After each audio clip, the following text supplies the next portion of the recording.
Y quiero que me acompañes al libro de Efesios y ahí te quedes por ahí.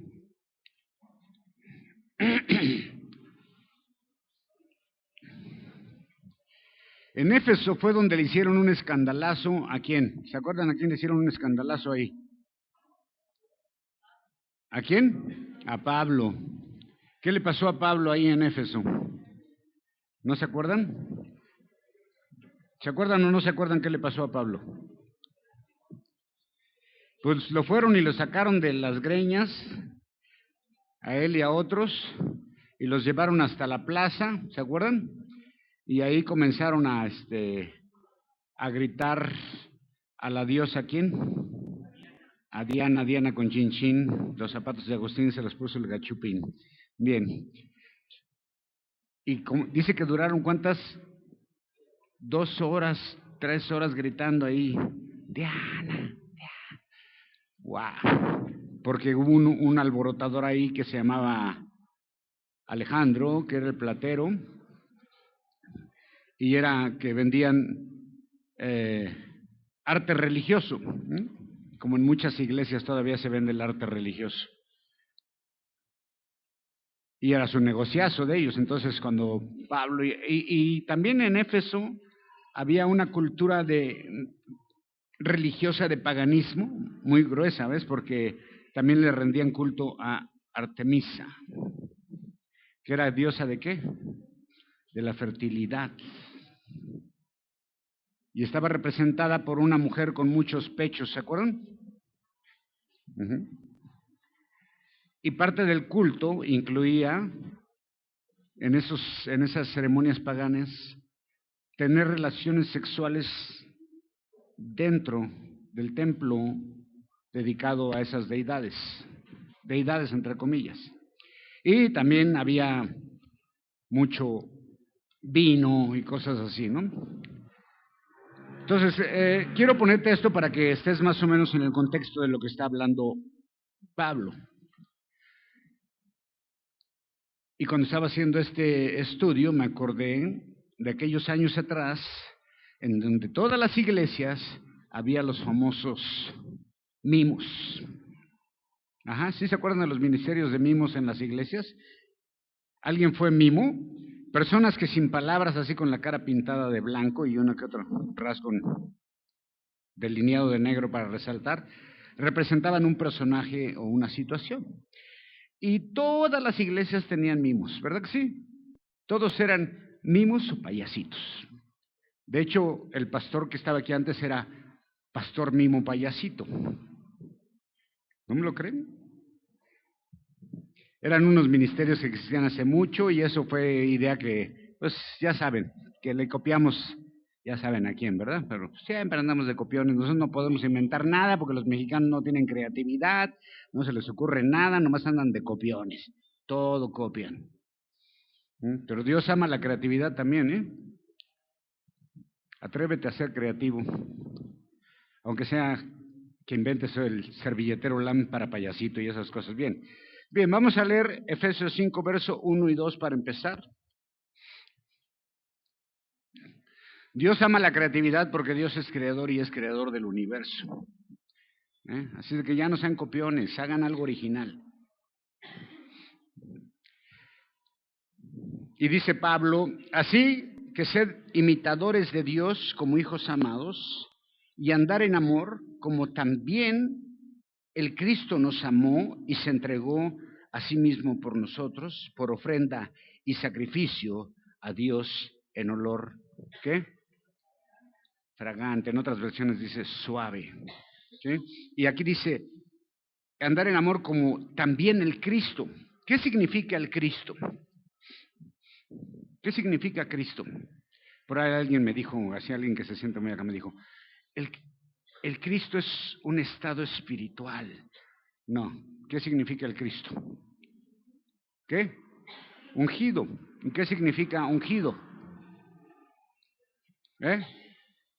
Untado. ¿No? Lleno. Entonces, ¿Cristo quién es? El lleno de Dios. Okay. Pablo, en su carta a los Efesios, sigue presentando un contraste entre la vida conforme al Evangelio y la vida conforme al paganismo. Ujú. Y realmente en el contexto todo esto tiene que ver con la cultura de Éfeso y muy conectada con la cultura religiosa y paganas y rituales de esta región. La iglesia de Éfeso estaba en mucho peligro de caer en estas cosas, por eso Pablo tiene que escribirles y decir, aguas con esto, ¿ves? Porque el grupo era una minoría y había muchísimo paganismo ahí. Adoradores de Diana, de Artemisa y bueno, tremendo. Entonces, por eso Pablo les escribe a sus lectores en Éfeso, una iglesia que él fundó, donde ya estaba constituida por un liderazgo. Pero bueno, entonces Pablo ya ha presentado a Cristo como el modelo a seguir, el ejemplo a seguir, el cual debe de ser imitado ¿por quién? Por el creyente. Entonces comienza diciendo, sed pues imitadores de quién? De Dios. Wow, ¿y cómo podemos imitar a Dios si no le hemos visto? Pero bueno, ellos sabían quién era Jesús, conocían sus enseñanzas y la palabra imitadores, su raíz es, realmente aquí la palabra es mímites, y su raíz es mimos. Oh, ¿de dónde viene nuestra palabra? ¿Qué? Mimetismo. Y mimetismo es la función que algunos animales tienen de imitar el medio ambiente que los rodean. Díganme uno que no sea el camaleón.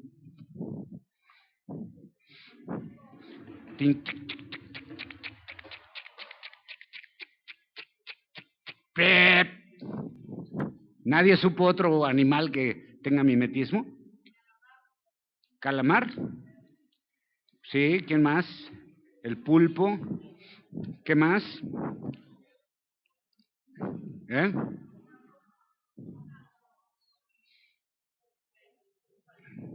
¿Ya nomás eso se saben? Camaleón, pues ya se los permito, ya, camaleón. Okay. Hay muchos animales que imitan el medio ambiente. De hecho, hay algunos insectos que parecen una hoja, otros que parecen un palito, una ramita. Hay otro aquí muy mexicano que se llama el tapayasquín. ¿Sí lo conocen?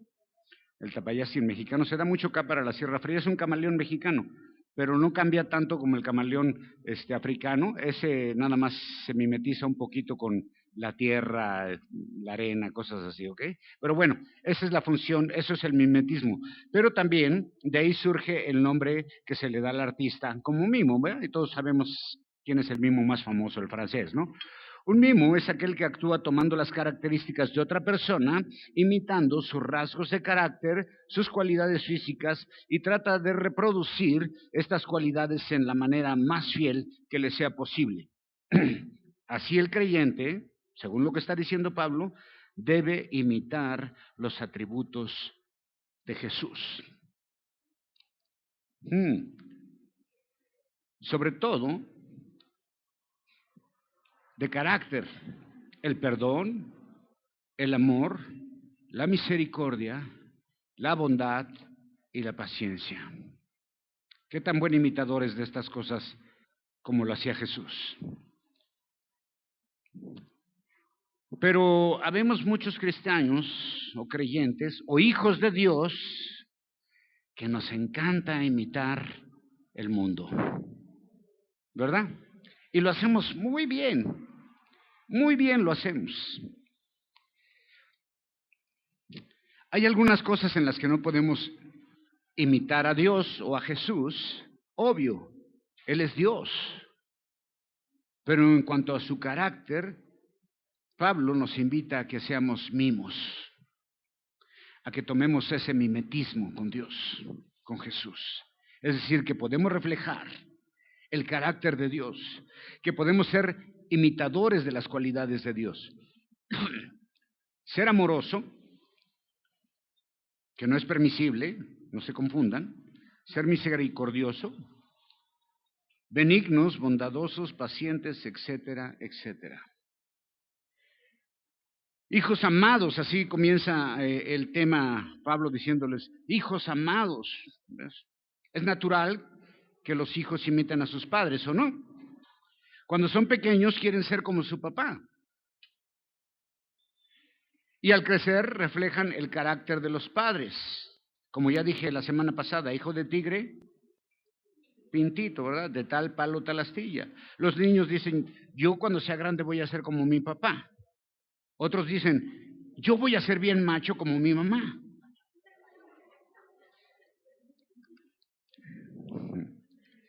Ahora, ¿qué? ¿Ustedes son muy machas o qué? Ahora nosotros somos hijos de Dios. Ya no somos hijos de las tinieblas ni de oscuridad. Ahora somos hijos de luz. No de Doña Lucha, ¿eh? Hijos de luz. Hijos de Dios. Y no solo hijos, sino que dice que somos hijos, ¿qué? Amados. Eso es maravilloso. Y eso es un gran compromiso, porque eso nos lleva a querer honrar el nombre del Padre y la posición que tenemos, y lo podemos hacer reflejando el carácter de nuestro Padre. ¿Están de acuerdo? A primero que va que se me duermo, ahora sí le voy a aventar un Kleenex mojado así. ¡Pum! ¿Cómo podemos hacer esto? ¿Cómo podemos llegar a ser imitadores de Dios? Porque hay muy buenos imitadores y hay muy malos imitadores, ¿verdad? ¿Se ha visto? Hay imitaciones buenas y malas, pero ¿cómo podemos ser alguien que se mimetiza? Esto es no una imitación barata, es casi que convertirte en parte de él, ser parte de eso. El animal que se mimetiza se convierte en parte del medio ambiente, entra en una relación tan profunda que se llega a confundir con él, ¿verdad? Eso es lo que está diciendo Pablo, dice, se tienen que mimetizar de tal manera que sean parte de.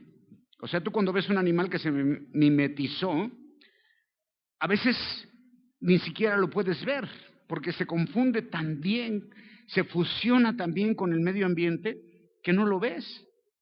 Piensas que es parte de eso. Eso es lo que está diciendo Pablo, que nosotros tenemos que ser parte de Dios. Dios está en nosotros y nosotros en Él. De tal manera que estamos fusionados. Es increíble esto, o sea, es tanto que tal vez ni siquiera te puedan reconocer como personas y como algo que está fusionado con Dios. Wow. Y esto solamente lo podemos hacer cuando nosotros sometemos nuestra vida a la dirección del Espíritu Santo y haciendo nuestro mayor esfuerzo por vivir conforme a la palabra de Dios. Pero ¿cómo puedo vivir conforme a la palabra de Dios si ni siquiera conozco la Biblia? Si ni siquiera estudio, no tengo un devocional, no tengo una relación íntima con Dios, aquí en el servicio me la paso platicando, dormido. ¿Cómo entonces voy a lograr esto? Tengo que llenarme del conocimiento de Dios y saber que somos hijos de Dios y además amados. Esto debe darnos el deseo de ser como mi Padre. Porque mi Padre es maravilloso. Y yo quiero ser como Él. Y tú también, ¿no? Todos los hijos quieren ser como su papá, por lo menos hasta cierta edad. Pero nosotros entendemos que somos hijos del Dios del universo. Y esto debe de darnos ese deseo y debe de darnos la fuerza y la capacidad de tratar de mimetizarnos con Él. Porque si tú llamas a Dios Padre, entonces tienes muchos hermanos y hermanas con quien puedes reflejar ese carácter del Padre. Y además tienes que ser muy considerado, amable, amoroso, perdonador y misericordioso con los que te rodean. Por eso Pablo en el segundo verso les dice, ¿cómo tienen que andar los hijos de Dios? En amor. ¿Acá? Y eso no quiere decir, ay, pues ando enamorando con uno y con otra y con otra y acá. No, es que soy bien amoroso. Eso es otra cosa, porque ahorita vas a ver cómo va a ser un contraste con el amor ágape que está pidiendo Pablo con el amor sexual. o lo que piensan que es amor. Andar en amor es parte de la nueva naturaleza. Si tú eres un creyente, dice que el amor de Dios ya fue derramado en tu corazón.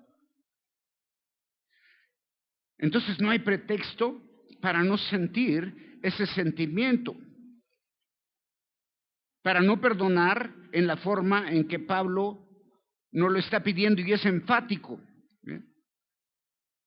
Pablo dice, no es una opción para el creyente, es un mandamiento y es andar en amor. Y no es el amor del que conocemos nosotros o hablamos nosotros, está hablando de algo que es sobrenatural. Y el ejemplo más grande de ese amor, ¿quién es? Jesús. ¿Por qué? Porque Él murió por todos nosotros. Eso dice el Evangelio, ¿no? Porque de tal manera amó Dios al mundo que ha dado a su Hijo unigénito para que todo aquel que en Él cree no se pierda, mas tenga vida eterna. Ese es el ejemplo del supremo amor y del perdón. La falta de perdón en un creyente que es amargoso, que no puede perdonar, revela que no tiene amor de Dios. Y si hay falta de amor en tu vida, debes de revisar tu árbol genealógico para ver de quién eres hijo.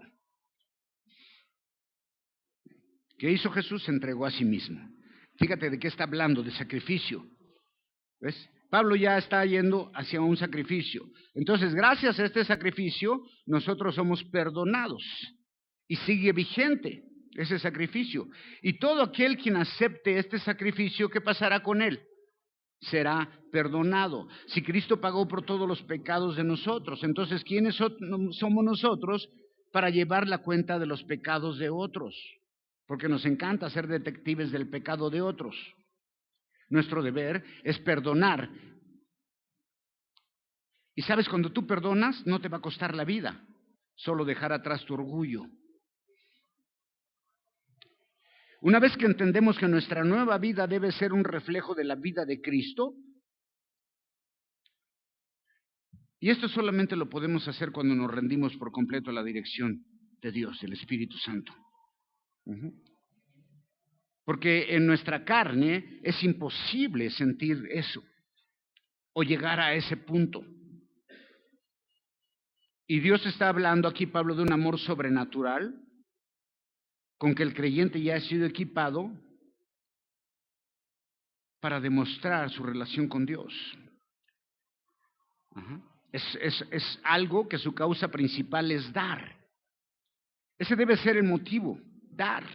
No es obtener, no es saber qué me conviene o qué no me conviene o a ver qué saco, no es emocional. Es una decisión que proviene de un estado mental. ¿Sí? No de tus emociones. Y luego, Pablo ya está hablando de ofrenda y sacrificio. Nosotros, así mismo, ¿por qué? Por ofrenda y sacrificio en olor fragante a Dios. Fíjate cómo lo va a contrastar, ofrenda y sacrificio. Ya hablamos del sacrificio de Cristo, está diciendo que tenemos que andar en amor, que debemos de reflejar el carácter de Cristo, que debemos de mimetizarnos con Dios.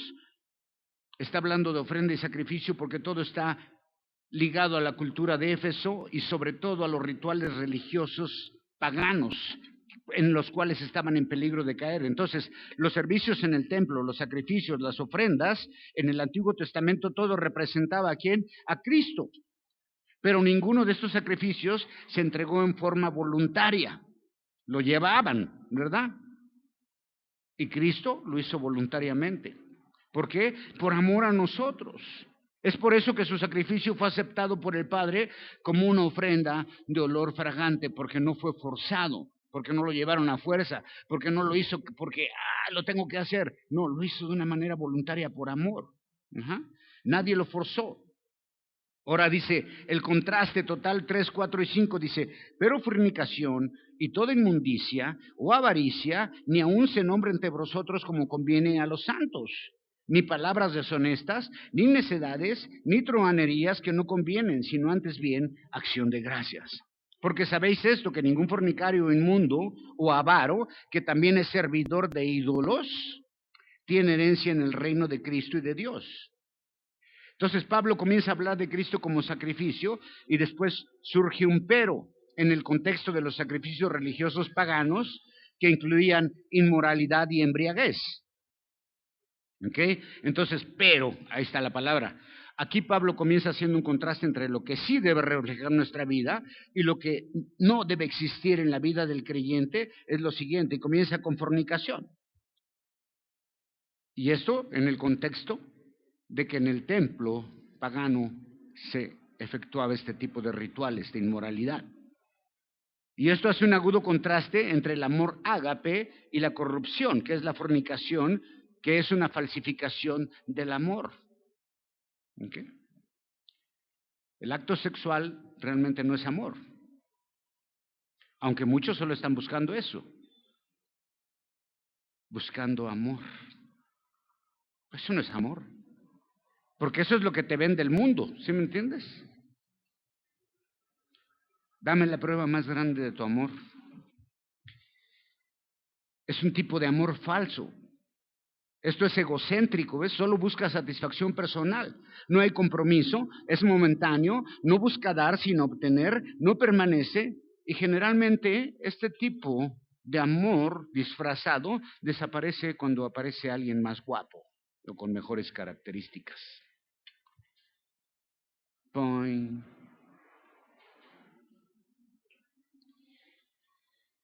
Y en el contexto está hablando de ¿qué? De servidores de ídolos.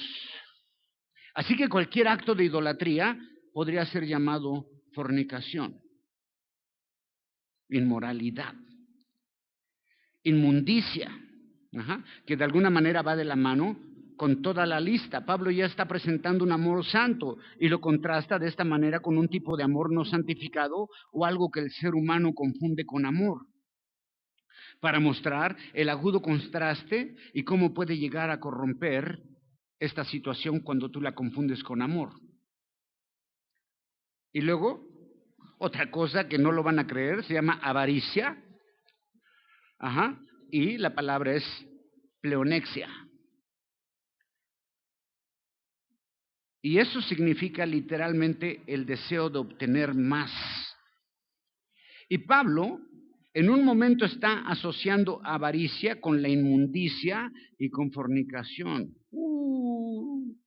Obtener más, el deseo de acumular para sí mismo, es un deseo carnal también. Y mira nada más, Pablo lo coloca en el mismo nivel de inmundicia y de fornicación. ¿Cómo condenamos a alguien que cae en una situación así, no? Pero ¿qué tal los que son codos y nomás todo puro para acá? Están condenados también. ¿Cómo ven? Ay, no, yo no soy fornicario, pero ¿qué tal codo y no das para la iglesia? Estás en el mismo nivel. ¡Wow! ¿Qué tal? ¿Les pareció bien? Está chido, ¿verdad? Bueno, entonces no andes señalando, porque si tú no das para la iglesia, si tú no das para la obra, si tú no ofrendas, si tú no ayudas al necesitado, si tú no haces todo lo que dice la Biblia en cuanto a la caridad, estás en el mismo nivel de un fornicario. Tan, tan. Porque parece que la iglesia solamente condena eso. Y lo demás se tolera perfectamente bien. Al que no diezma, al que no ofrenda, bienvenido, hermano. Pero si alguien anda en una situación diferente, ¡ay, guácala! Es lo mismo. Si es de que no ande de santurrón, póngase a cuentas con Dios. ¿Cómo? Dando lo que es de Dios. La avaricia tiene el mismo fin que todo esto, pero en ocasiones pasa inadvertida. Y a veces en los ambientes más respetables y se oculta bajo el nombre de competencia o éxito. La avaricia es muy tolerable para muchos, pero Pablo, como dije, la ubica en el mismo nivel que las cosas que nos escandalizan mucho como iglesia. Dice, ni aún se nombren estas cosas. Esas cosas son tan peligrosas para la salud espiritual que Pablo pide que no se nombre entre ellos. ¿Okay? Así es de que si tú estás en una situación de estas, o eres codito, macana o avaro, estás igual. Dice Pablo, eso es peligroso para tu espíritu, porque es un acto carnal. El deseo de obtener, obtener y acumular es un acto de carnalidad también. ¿Okay? Palabras deshonestas.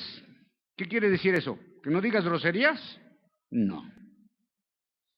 Porque hay palabras que aquí en mi lenguaje, en mi idioma, en otro lugar son groserías. Y hay palabras que allá, aquí no significan nada y allá son groserías, ¿no? En Latinoamérica cambia de un lado a otro. Me acuerdo cuando las primeras veces que yo oía hablar a Jorge decía groserías. Pero para él no eran groserías. Y yo decía cosas que para él eran groserías. Decía, bueno, está hablando de un lenguaje sin sentido. ¿Okay? ¿De qué? De conversaciones vanas, que no llevan a nada. Ese tipo de conversaciones tontas que tenemos en ocasiones, que no edifican en nada. ¿Ok? Y también tiene que ver con el mensaje del Evangelio. Y la forma en que Pablo lo maneja, la palabra que usa es moros, para deshonestas, y quiere decir necedades, algo tonto o estúpido sin sentido. Y se refiere a una persona, moros, se refiere a una persona que tiene graves problemas mentales, y Pablo dice que esto no conviene al creyente. ¿Qué? Tener conversaciones vanas que no conllevan en ningún lado, es decir, conversaciones tontas. ¿Ok? Entonces, la próxima vez que se ponga a platicar, busque un tema inteligente. Acción de gracias, esto es lo que dice mejor. Una vez que Pablo ha dicho lo que no conviene al creyente, ahora se refiere a lo que sí debería hacer el creyente, y eso es que ser agradecidos con Dios. Porque quien no da gracias a Dios es porque piensa que todo lo que tiene lo merece. O que es parte de su habilidad o de su trabajo, y se llenan diciendo, yo me mato todos los días. Todo lo has recibido de Dios, hermano. Tienes que ser agradecido por eso. Y luego dice el 5, que ya leímos también. Porque sabéis esto, que ninguno de los que hacen estas cosas, ¿qué? Tienen herencia en el reino de Cristo, de Dios. Entonces, si tú eres macana, si todo lo quieres para ti, dice, no creo que heredes el reino de Dios. Es más, no creo ni que seas creyente. Pablo solo les recuerda algo que ellos ya sabían. ¿Cuáles son las consecuencias de vivir tales cosas? No era algo nuevo. No heredar el reino de Dios era un concepto que conocían muy bien. Así que Pablo agrega que la avaricia es idolatría. Fíjate cómo lo dice. Idolatría. Tiene el rencio. Adelante. Avaro, que es idólatra. Avaro, que es idólatra. Entonces, conecta la avaricia con idolatría.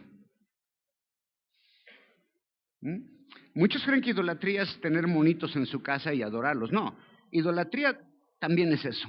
¿Ves? ¿Por qué? Porque está mostrando quién es tu Dios. ¿Quién es tu Dios? El objeto de tu avaricia. El dinero. Ese es tu Dios. La práctica habitual de estos pecados no muestra el carácter de hijos de Dios. Entonces, ¿avaricia es un pecado o no? ¿Sí? Ok. Gracias. 6, 7, 8, 9 y 10. Nadie os engañe con palabras vanas, porque estas cosas viene la ira de Dios sobre los hijos de desobediencia. No seáis pues compañeros con ellos, porque en otro tiempo eras tinieblas, mas ahora sois luz en el Señor. Y otra vez, andad como hijos de luz. 9. porque el fruto del Espíritu es en toda bondad, justicia y verdad, aprobando lo que es agradable al Señor.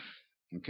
Palabras vanas, argumentos que pasan por alto estas situaciones, y está hablando ya de falsas doctrinas, de falsas enseñanzas, la supergracia, argumentos que van por alto a estas situaciones. Cuando dicen, estamos en la gracia, puedo hacer lo que quiera. Dios te ama como eres. Tú tienes libertad de hacer lo que quieras. Una falsa doctrina o una interpretación equivocada de la gracia es lo que está hablando. Palabras vanas. Y sí, todo pecado es perdonado. Y es cierto que Dios ama al pecador. Pero Dios espera que haya una transformación en ti, que te mimetices con Él para que puedas mostrar el carácter del Padre. ¿Ok? Y luego dice que en otro tiempo éramos hijos de desobediencia. La desobediencia es la naturaleza de quien no ha sido regenerado, el rebelde, que no está de acuerdo, que dice, no, yo no estoy de acuerdo con eso, no me gusta. Es cierto, también es un área en la que muchos fallamos, pero Pablo espera que como hijos de Dios seamos obedientes. ¿Para qué? Para evitar la ira de Dios. Y la ira de Dios es algo de lo que no se habla mucho en las iglesias, pero la Biblia la menciona en muchísimas ocasiones. Y luego dice, yo sé que a todos les gusta, a mí me han dicho esto, otros se han ido a otras iglesias porque dicen que yo no sé predicar la gracia. Y predicar la gracia es, haz de tu vida un papalote, Cristo te ama.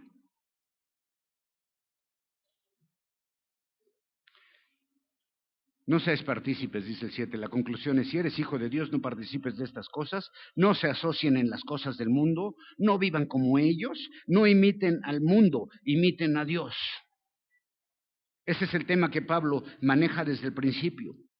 Es, ¿a quién estás imitando, hijo de Dios? ¿Qué tan buen mimo eres? ¿Cuál es tu imitación favorita?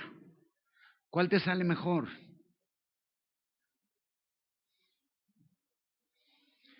Pablo dice que éramos tinieblas, que había oscuridad, y Pablo comienza con otro contraste muy agudo entre tinieblas y luz. Antes de conocer a Cristo, no había ninguna luz en nosotros. Aunque fueras muy inteligente, filósofo y graduado de donde quieras, no había luz en ti. No había, pura oscuridad. Tu vida era oscuridad. Porque el conocimiento de Dios es lo que trae luz a tu vida. Pero una vez que conocemos y recibimos, comenzamos a ser iluminados. Y la idea es que quien ha sido salvado debe salir de la oscuridad, porque ya no pertenece a esta. Y una forma de imitar a Cristo es andar en luz. Y Pablo está haciendo ese contraste antes de la salvación y después de la salvación. Antes éramos tinieblas, pero una vez en Cristo, esa condición desaparece. Así que las tinieblas desaparecen en la vida del creyente y es como entrar en una habitación que está oscura y simplemente prender la luz.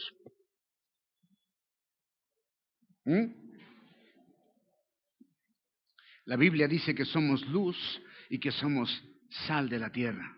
¿Está de acuerdo? El verso dice, el fruto del Espíritu, una frase que se encuentra entre paréntesis, y eso llama la atención, ¿verdad? ¿Por qué está entre paréntesis? En los manuscritos más antiguos, ¿sabes cómo dice? No dice el fruto del Espíritu. Dice porque el fruto de la luz. Oh. El fruto de la luz, lo que quiere decir es, quien ha sido iluminado, lo muestra con tres cosas. ¿Cuál es? Bondad, justicia y verdad. ¡Wow! Eso es tan increíble. O sea, de veras a mí hasta... ¡Wow! ¿Ves? Quien es luz lo muestra con bondad, justicia y verdad. ¿Qué tan bondadoso eres? ¿Qué tanto se conmueve tu corazón? ¿Mm? ¿Qué tan justo son tus actos? Nosotros somos justificados por Cristo, pero nuestros actos, ¿qué tan de justicia son? ¿Qué tan veraz eres? Esta es la evidencia de que alguien está en luz, que ha sido iluminado. Hay muchas cosas que te pueden identificar como creyente. Cómo te vistes, que traigas tu Biblia, acá tu lenguaje, muchas cosas.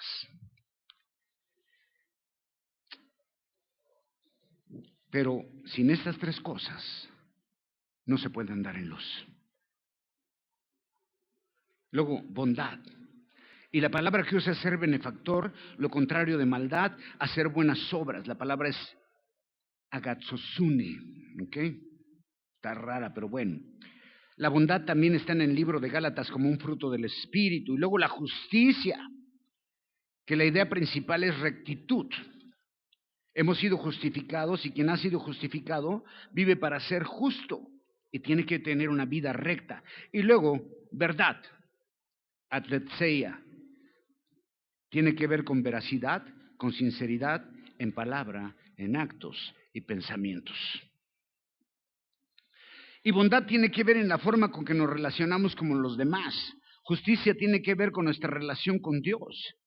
Y verdad con nuestra forma y vida e integridad personal. Después dice el verso 10, comprobando lo que es agradable al Señor. Hay cosas que agradan a Dios, que son olor fragante para Él. Entonces tenemos que someter a prueba lo que somos o lo que afirmamos ser y comprobar si realmente existen esos frutos, bondad, justicia y verdad. Saber y conocer lo que agrada a Dios, y siempre debemos preguntarnos, ¿esto que estoy haciendo es agradable a Dios? ¿Esto que estoy pensando es agradable a Dios? ¿Estos actos son agradables a Dios? ¿Mis palabras, mis acciones, mis pensamientos son agradables a Dios? Wow. ¿Cuántos salimos ya raspados? Un buen, ¿verdad? Yo me cuento entre los raspados y yo ya estoy casi sangrando. Qué difícil, hermano. Es fácil ser santurrón, pero ser auténtico es muy difícil.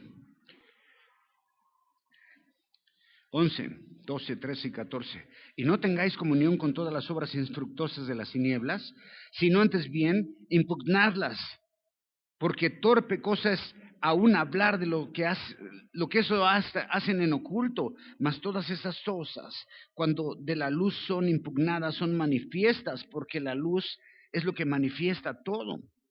Por lo cual dice, despiértate tú que duermes y levántate de los muertos. ¿Y qué? Y te alumbrará el Cristo. ¡Wow! ¿Qué dice? No participes. Pablo exhorta a sus lectores a no participar en el paganismo de Éfeso, porque eso solo produce fruto que no sirve y que apaga la luz. No solo nos invita a no participar, dice, ni siquiera te juntes con esos. ¡Wow!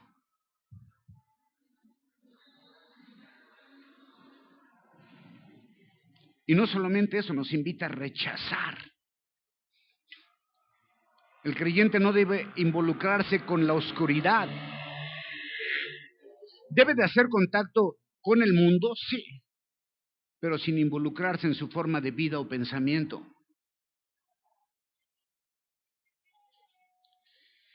Dice Pablo que es vergonzoso. No debemos hacer alarde del pecado porque es vergonzoso. A mí me avergüenza mucho cuando yo cometo errores y me equivoco. Me caigo de vergüenza, me duele en lo más profundo. De verdad, te lo digo de verdad. Pero hay quienes hacen alarde de sus actos, de sus malas obras. Hay gente que da su testimonio y cuenta toda una historia de maldad con alarde y lujo de detalles como si lo disfrutara. Pablo está hablando de lo vergonzoso que es hablar de nuestros pecados. Eso solamente lo debemos de confesar a Dios y dolernos con eso. Pablo está hablando de todo lo que puede viciar al hombre, pero ¿sabes qué? Pablo nunca presentó eso como algo que coloreado, ¿no? Nunca le dio ese toque de amarillismo para que pareciera atractivo a sus lectores y provocaran tentación. La luz es lo que manifiesta todo. En la oscuridad, todos los gatos son pardos, pero en la luz se puede ver con claridad. Todas las cosas, todas las acciones deben de ser colocadas bajo la luz. ¿Y cuál es la luz? La palabra de Dios es representada por luz siempre. Entonces todo debe de ser juzgado en base a la palabra de Dios. ¿Quién sería tan tonto para ir a comprar un carro de noche? Nadie lo compra. Y si lo quiere comprar, espera que sea de día para ver realmente su condición. Así que todo lo que nosotros hacemos o pensamos debe de ser examinado a la luz de la palabra de Dios, ¿ok? Y luego termina Pablo diciendo, ¿sabes qué? En estos versos, todavía no acabo, ya casi, no se me desespere. Dice, despiértate, despiértate. Porque hay algunos que piensan estar iluminados y están dormidos. O habemos algunos que estamos dormidos en un sueño profundo. Y Pablo, algunos dicen que está citando Isaías 60, otros que está citando Isaías 26, 19, y algunos otros dicen que es un himno o cántico de aquellos tiempos. Y Pablo está llamando a aquellos que aún permanecen en la oscuridad para que vengan a la luz. Pero también es un llamado al arrepentimiento, a salir de la muerte espiritual para aquellos que aún están en oscuridad y ser alumbrados por Cristo. Voy a terminar con esto. Dice, mirad pues cómo andéis avisadamente, no como locos, sino como ¿qué? No como locos, sino como sabios. Ahora mira esto qué bonito. Redimiendo el tiempo, porque los días son ¿qué? Malos. Por tanto, no seas imprudente, sino entendido cuál es la voluntad de Dios. Y luego, no te embriagues con vino en el cual hay disolución, sé lleno del Espíritu. Hablad entre vosotros con salmos y con himnos, canciones espirituales, cantando y alabando al Señor en vuestros corazones. ¿Ves dónde es la alabanza? ¿Dónde es? En nuestros corazones. Dando gracias siempre de todo al Dios y el Padre en el nombre de nuestro Señor Jesucristo. Sujetaos los unos a los otros en el temor de Dios. Pablo nos pide que observemos con mucho cuidado, con diligencia nuestro andar, que examinemos cómo andamos. Es como andar en un campo minado donde tienes que caminar con mucho cuidado porque puedes explotar.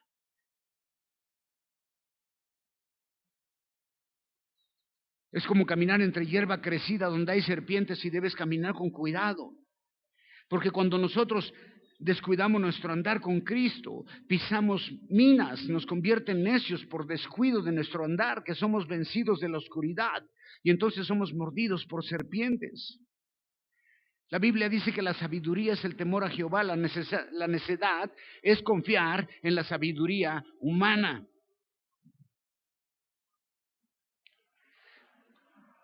La desobediencia, la necedad van de la mano. Y somos necios cuando no aceptamos la palabra de Dios o la ponemos por práctica en nuestras vidas. Y hay muchas cosas de la Biblia que cuestionamos porque queremos acomodarla como nos gusta. Pero sabes, dice Pablo que tenemos que redimir el tiempo. ¿Qué significa eso? ¿Qué significa eso? Ahí unos están dormidos, pero bien sabrosos. Hasta suspiran.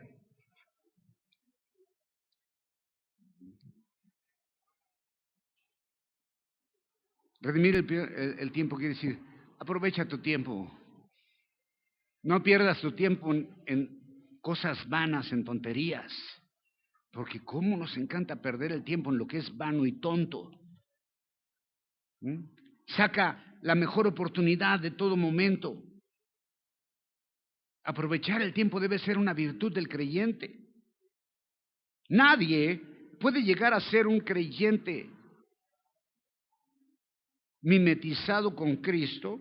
Nadie puede alcanzar éxito espiritual si no sabe, pues más ni secular, si no sabe aprovechar el tiempo. La vida es corta, y no hay tiempo para perderlo en tonterías, porque las oportunidades en la vida solo se presentan una vez. Las oportunidades para servir a Dios se presentan a diario. ¿Ok? Usa tu tiempo sabiamente. Y dice Dios, pero el tiempo que te quede libre, si te es posible, ¿qué? Dedícalo a mí, ¿ok? ¿Cuánto tiempo le ha dedicado a Dios últimamente? A aprovechar el tiempo, a nutrirse en el Espíritu, en la palabra, en la oración, a mimetizarse con Dios, a salir a ayudar. ¿Cuánto tiempo pierde en sus tontas redes sociales?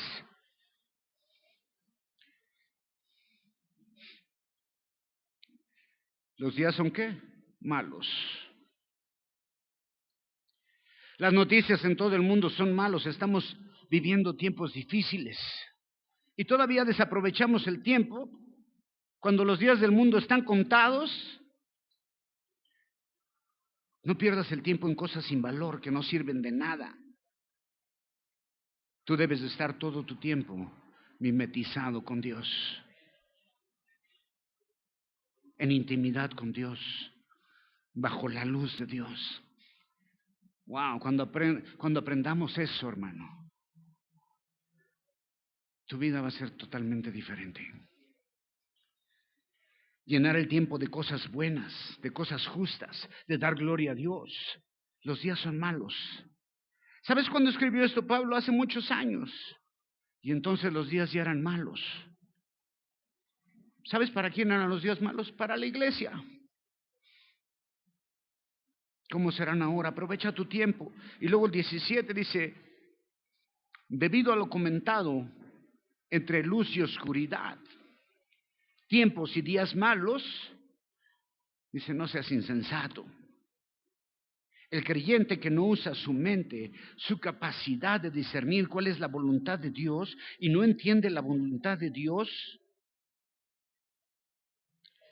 y no sabe hacer cosas buenas en medio de un mundo con días malos, que dice, aquel que sabe hacer lo bueno y no lo hace, ¿qué? Le cuenta como pecado. Es insensato.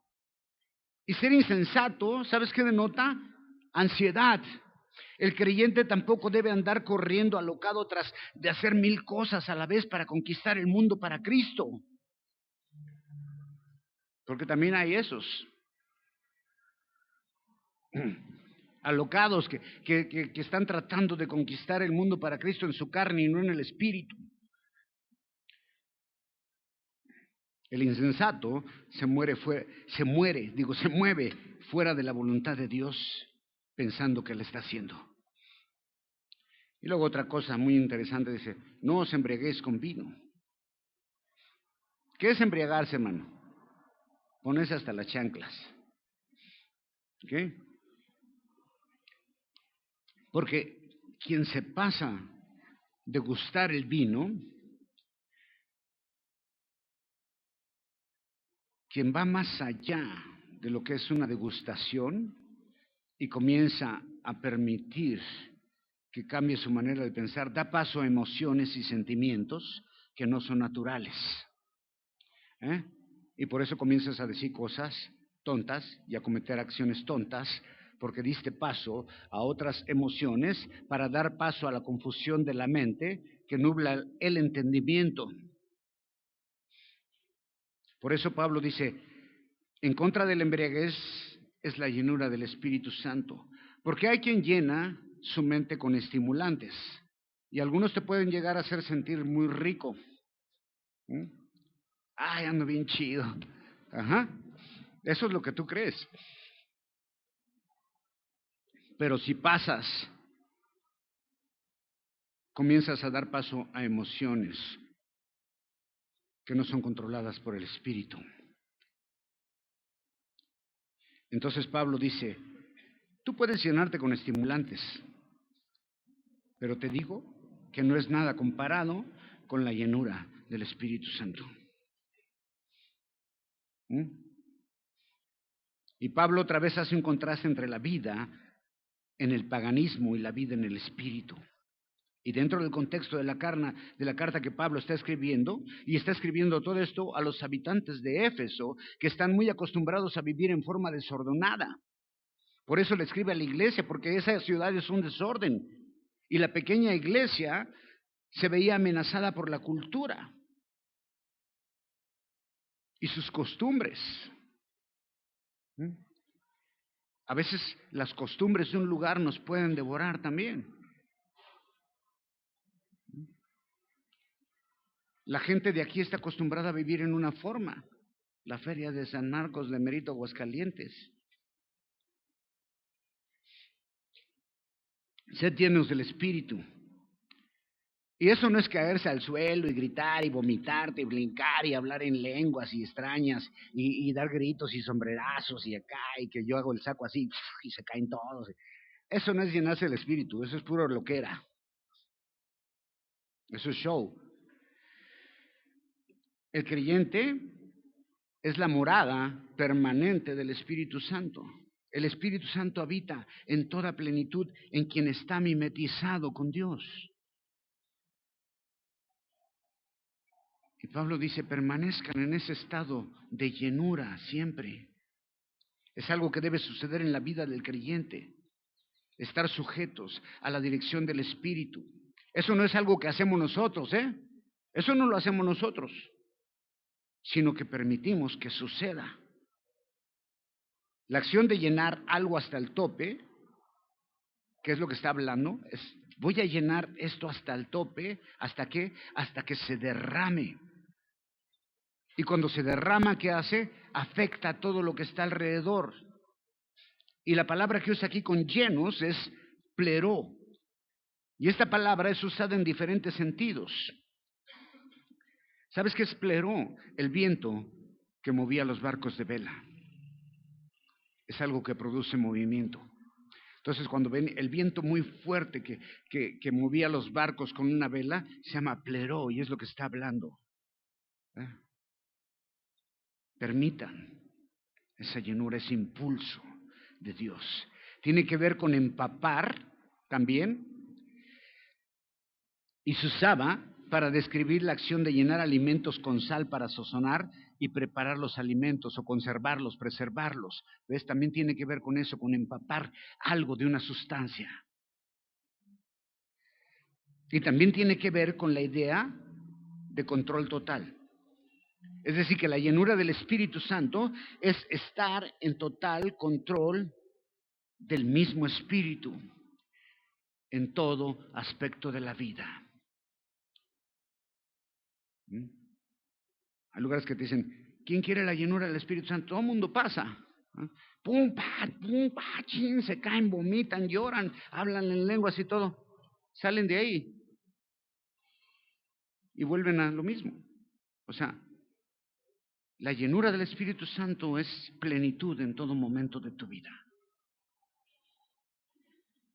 es vivir con una conciencia plena y permanente en la presencia de Dios. ¿Cómo dijimos? Mimetizados, ¿ok? No es una experiencia momentánea, es una experiencia de vida. Es permitir que su palabra domine mi mente y mi vida. Y dice Pablo, y cuando estés así, todo esto te va a llevar a alabar a Dios. Y la palabra es la leo. Emitir un sonido, una referencia a un canto. Y realmente Pablo está diciendo, cantando entre vosotros. Salmos, los salmos en el Antiguo Testamento eran acompañados con música, himnos cantados y compuestos por los creyentes, cánticos espirituales, abusados muchachos, cánticos espirituales. ¿Ves? A veces en la alabanza cantamos cosas que no tienen nada que ver con el espíritu, puras experiencias personales de alguien que compuso eso. Pero la alabanza tiene por propósito mimetizarnos con Dios. Cantos espirituales. Los eruditos piensan que eran estos testimonios cantados y acompañados con música de improvisación. Y lo que Pablo quiere decir es que la adoración en la iglesia es muy importante, y que incluye música. Y alabando, que quiere decir salo, tocar un instrumento de cuerda en vuestros corazones. La adoración debe nacer en el corazón del creyente y no es en piloto automático o en otro rollo, porque se ve, nosotros estamos acá arriba, se ve cómo adoramos a Dios acá.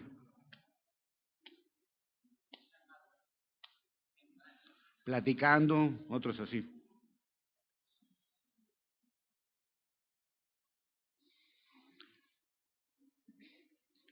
¿Te imaginas que tu pareja te diga, estoy bien enamorado de ti? ¿Me amas?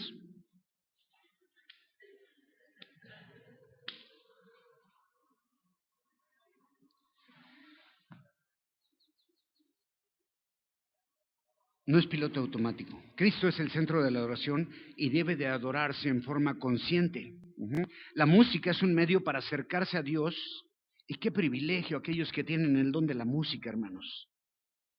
El propósito principal de la música, ¿sabes cuál es? Diversión, baile, show, letras tontas, el tucanazo.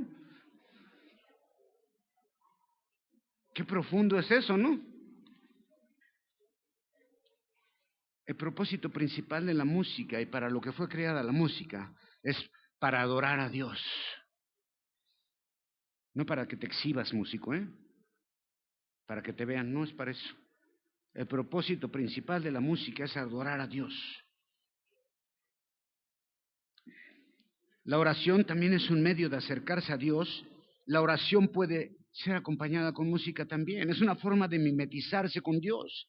Pero dice Pablo, pero no te olvides nunca de dar siempre gracias, porque un corazón agradecido que alaba es el resultado de estar lleno del Espíritu. Aquí se ve, hermano, quién está lleno del Espíritu y quién no. La alabanza es el mejor antídoto contra el desánimo. El creyente debe ser agradecido en todo lo que resulta favorable.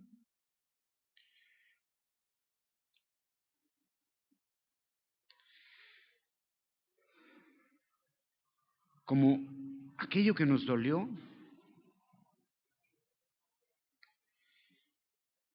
o como aquello que nos bendijo grandemente, porque no tiene ningún mérito ser solo agradecido cuando somos bendecidos. Lo interesante es también agradecer en aquellos momentos difíciles, en los momentos de prueba, en los momentos donde siento el dolor del pecado en mi corazón. Debo de dar gracias siempre en el nombre de Jesucristo. Todo lo que Dios nos otorga por medio de Jesús. Por eso damos gracias en su nombre. Y debemos de dar gracias siempre en todo momento y situación, porque Dios es bueno y porque todas las bendiciones que tú tienes en tu vida y toda la luz que Dios te ha dado y la vida eterna es gracias ¿a qué? A Jesús, a su sacrificio. ¿Está de acuerdo? Y terminamos con cantos espirituales. Dale un aplauso bien fuerte a mi Señor. Véngase. Ponte de pie, hermano. Cantos espirituales, himnos, salmos. Oh, sí.